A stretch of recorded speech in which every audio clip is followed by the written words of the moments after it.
So since the video about how this model that I'm using came to be isn't going to be coming out until a while, I figured I might as well talk about it a little bit since, you know, it's relevant. I don't know, some of y'all that are watching this might be curious about, oh, where did the model come from? Where did the background? Where did the Caesar? It's like all me.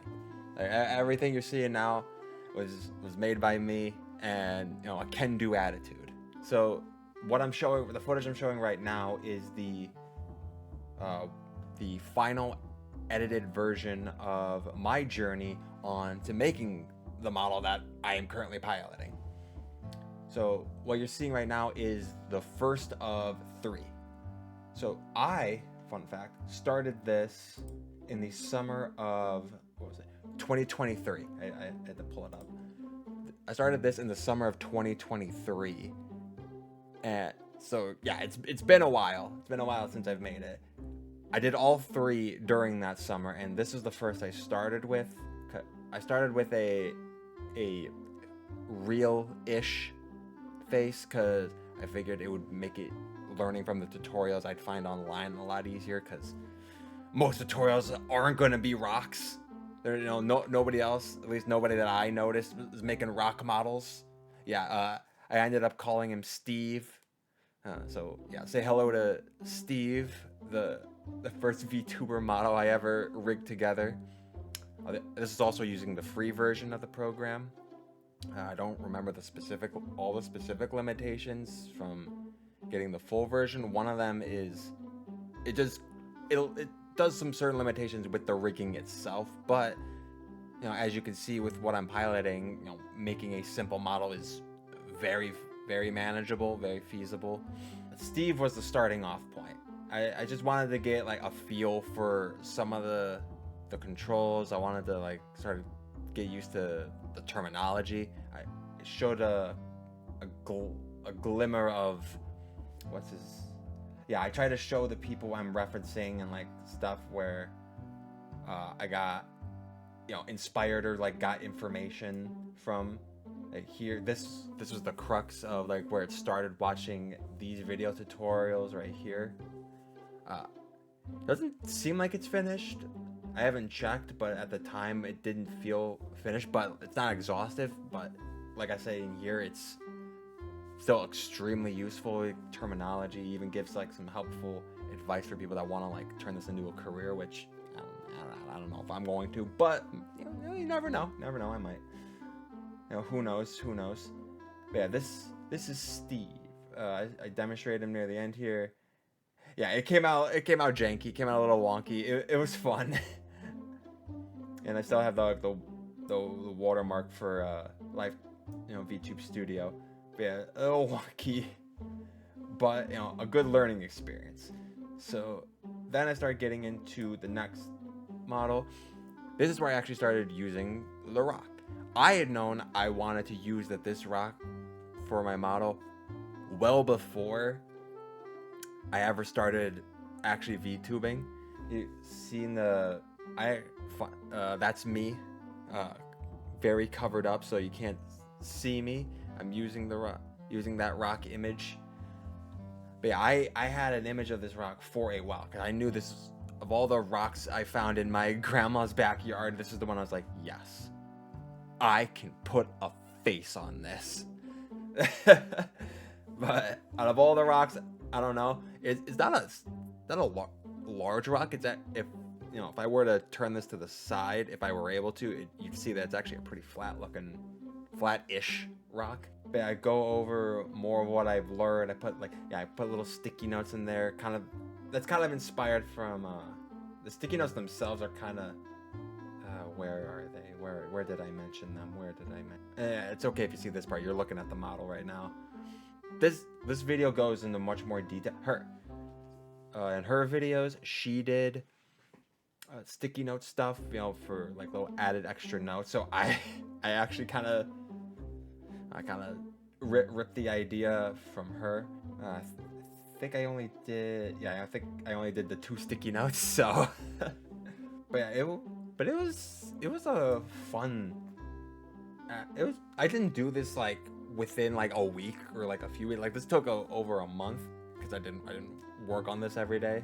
And again, learning the program, took a while. And even in like in this style, I was trying to, as you're seeing, trying to use copies of like the rock itself to like for the lip skin. But unlike most other models, that have like smooth, clear flesh, this tactic doesn't work as well when you're using a face that is not smooth and singular colored, like a real life picture of a rock. Yeah, it came out better than Steve. To be fair, I worked longer on this one than Steve. Yeah, didn't feel like going crazy with Steve. Didn't think Steve needed a whole lot of work because I was again just trying to learn. Yeah, you kind of see the goofy warping with like the skin. I zoomed in there to talk about something. Oh yeah, like a little. Anyway, this led to what would eventually become this beautiful, sexy model you're looking at right now. I learned a lot from these. Again, it was pretty fun. It was pretty fun. The entire process was, I don't know. It was like when I finally got to the end, it was pretty nice. I was pretty proud of myself. I'm still proud of myself. I think I did a pretty good job. By no means am I an expert in VTube model creation. Not at all. I do have like a notebook. I took notes from the videos, like physical notes, so I could reference them later. But yeah, by no means am I an expert. No, if you're trying to become a VTuber rigger person, I can answer questions, maybe, but again, definitely 100% not an expert, especially considering that I have not touched the program since I finished making this. So it's, as of right now, today's like January 20 something. Yeah, so it's been a while since I've touched the program, but I'm not unconfident that I'll be able. I plan on going back and making more stuff, giving this model like some emotes because it doesn't have any, or just making other models, honestly, just for myself at the very least. If I decided to go down a path of rigging for money, because I might, it's something I have thought about, but as of right now, what I got is it's decent. I think it's decent. I think I did a good job with the actual warping of the rock itself. What I did to get the mouth effect that you're seeing is I have one layer that's stretched in all sorts of ways. That's a solid color, and then I did like a clipping mask for another image that's more static. That's static. It doesn't move around, at least not as much. And yeah, so depending on where my mouth is, you see different parts of that spacey background, which same spacey background, where is it, that I used here, same I used there. Yeah.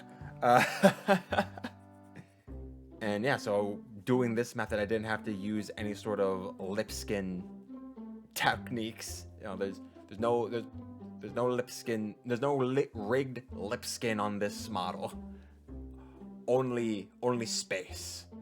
Only the void is in my mouth. The void is in me. The void is inside all of us. I am the abyss who stares back. I don't think I got much else to say.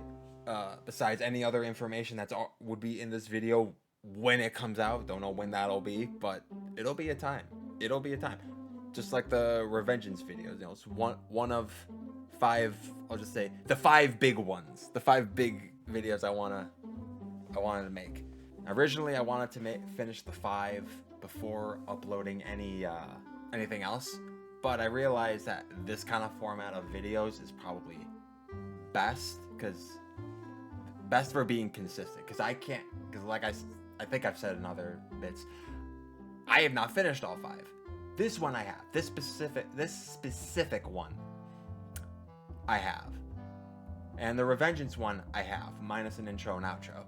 This is what I'm going to be doing for now, consistently. You know, I don't want to say low effort, but like, you know, lower need for editing. Just me talking at the camera, unscripted. You can probably tell it's unscripted, but yeah, I just felt like talking about it.